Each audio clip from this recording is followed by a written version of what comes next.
So, punta nga tayo sa ating Play Store and then i-search natin ang Wino app. Pagkatapos, download nyo lang and then sign up via Google Play. Pagkatapos, so ayan, kita nyo naman dyan, puro positive yung reviews.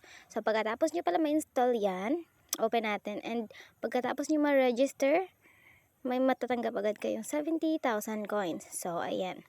Sa baba, may play, pindutin nyo lang yun and pili kayo ng apps na gusto nyo i-install.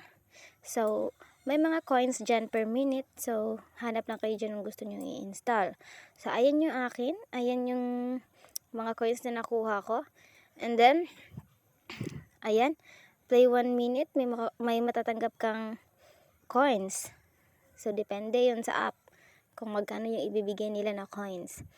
So, ayan, by the way, yung ano dito, ang pag-withdraw dito ay walang GCash. So, sa PayPal ka kung gusto mo ng cash.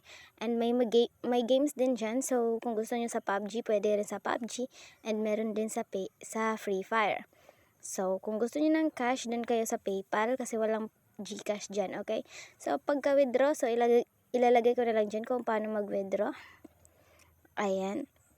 So, kung gusto nyong malaking income, so, pwede kayo mag-invite ng friend. So, ayan yung na-withdraw ko. So, $2 na yung na-withdraw ko. Ayan. So, check natin sa ating Gmail, no? I-check natin yan. Ayan. Ayan yung resibo.